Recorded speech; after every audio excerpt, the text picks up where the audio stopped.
સુરતના online gold mining ટ્રેડિંગના નામે 1.63 કરોડથી વધુની સાયબર છેતરપિંડી મામલે સુરત સાયબર ક્રાઇમ સેલે ઉત્તરાખંડના કાશીપુરથી 3 આરોપીની ધરપકડ કરી હતી.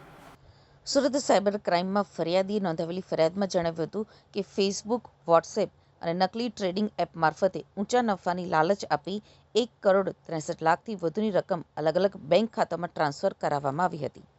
આ બનાવને લઈ સાયબર ક્રાઇમ સેલની ટીમ તપાસમાં જોડાઈ હતી અને તપાસ દરમિયાન સુરત સાયબર ક્રાઇમ સેલે ઉત્તરાખંડથી 3 આરોપીઓ ઇઝહાર ઇલિયાસ, સુમેર શાહિદ અને ઉવેશ નસરુદ્દીનને ઝડપી પાડ્યા હતા. આરોપીઓ કમિશનના લોભમાં પોતાના તેમજ અન્ય લોકોના બેંક ખાતા સાયબર ઠગોને આપતા. એકાઉન્ટમાં આવેલી રકમ એટીએમ મારફતે ઉપાડી ઠગોને પહોંચાડવામાં આવતી હતી. પોલીસે લોકોને ચેતવણી આપી છે કે કોઈ પણ લાલચમાં આવી પોતાના બેંક ખાતા, એટીએમ કાર્ડ, ઓટીપી કે નેટ બેન્કિંગની માહિતી કોઈને પણ આપવી નહીં અને છેતરપિંડી થાય તો તરત જ 1930 હેલ્પલાઇન અથવા સાયબર ક્રાઇમ પોર્ટલ ઉપર ફરિયાદો નોંધાવવી જોઈએ. છેલ્લા 2 વર્ષથી એક ફરિયાદી સાથે ઇન્વેસ્ટમેન્ટ ફ્રોડ આચરવામાં આવતું હતું, જેમાં ગોલ્ડ રશ માઇનિંગ કંપનીના નામનું એક ખોટી કંપનીની ઓળખ આપીને પછી ખોટી વેબસાઇટ બનાવવામાં આવી હતી અને ખોટી વેબસાઇટમાં એમની આઈડી પણ બનાવવામાં આવી હતી. ફરિયાદીનું સંપર્ક એક અંજલિ મોદી નામની છોકરીના મારફતે કરવામાં આવ્યું હતું ફેસબુક દ્વારા.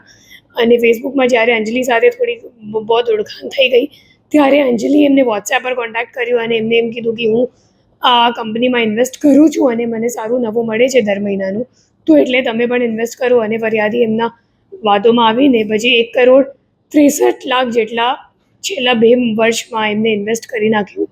અને જ્યારે વિડ્રોવલની વાત આવી તો ત્યારે એમને ખબર પડી કે એમની સાથે છેતરપિંડી થઈ ગઈ છે, કેમ કે પછી વિડ્રોવલ માટે એ લોકો જે સામેવાળી કંપની છે એમની પાસેથી અલગ અલગ ચાર્જિસના બહાને અન્ય રૂપિયા પણ મેળવવા માટે પ્રયત્ન કરતી હતી. ત્યારે એમને 1930 પર તરત જ ફરિયાદ દાખલ કરી સાયબર પોલીસ સ્ટેશનનો સંપર્ક કર્યું અને આપણી ટીમે ટેકનિકલ વર્કઆઉટ કરીને 3 આરોપીઓને દહેરાદૂનથી ઝડપી પાડી છે, ઉત્તરાખંડમાંથી. અને જે તમામ આરોપીઓ છે એ મોહમ્મદ ઇઝહાર જે અકાઉન્ટ હોલ્ડર છે એ છે, પછી બીજો આરોપી છે મોહમ્મદ સુમેર, ત્રીજો આરોપી છે મોહમ્મદ ઉવેશ. તે 3 આરોપી તો બેઝિકલી જે મોહમ્મદ ઇઝહાર છે એ અકાઉન્ટ હોલ્ડર છે, એમના ખાતામાં કુલ 2 લાખ રૂપિયા આવ્યા હતા અને પોતાની અકાઉન્ટ આપવા માટે એમને કમિશન પણ મળી હતી. અને એમના ઉપરના જે 2 વચેટિયા છે એ મોહમ્મદ સુમેર છે અને મોહમ્મદ ઉવેશ છે. અને બંનેના ઉપરનો જે આરોપી છે અત્યારે ફરીદાબાદ જેલમાં છે, એમને પણ ટ્રાન્સફર વોરંટ મારફતે અહીંયા લાવવામાં આવશે. એ 3 આરોપીઓ કમિશન માટે પોતાના બેંક એકાઉન્ટ આપતા હતા. આજે એક ઇન્વેસ્ટમેન્ટ કંપની છે એમની, અને જે ઇન્વેસ્ટમેન્ટ કંપની છે એમની જો સર્વર છે એ સિંગાપોરમાં છે.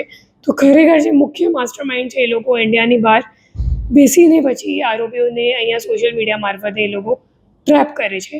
તો હું લોકોને અપીલ કરું છું કે અગર કોઈ પણ તમને શોર્ટકટ મનીનો લાલચ આપે કે તમે અગર આમાં ઇન્વેસ્ટ કરશો તો તમને સારો નફો મળશે, મહિનામાં મળી જશે, તો મહિનાનું આટલું ટકા નફો મળશે, તો એવી કોઈ ટ્રેપમાં આવતા નથી. અને સોશિયલ મીડિયા અથવા તો ટેલિગ્રામ ઉપર સંપર્ક થયેલા માણસ ઉપર વિશ્વાસ નથી કરતા અને કોઈ પણ અજાણ્ય બેંક એકાઉન્ટમાં તમારો પૈસો નથી ટ્રાન્સફર કરતા. તમારી જે આખી પૂંજી છે, લાઈફ ટાઈમની સેવિંગ્સ છે, એ તમામ આમાં જતું રહેશે. અને એ લોકો મોટાભાગે આંતરરાષ્ટ્રીય ગેંગ તરીકે ઓપરેટ કરે છે અને અમે લોકો પણ એમાં રિકવરી આપી શકાય એ અઘરું છે.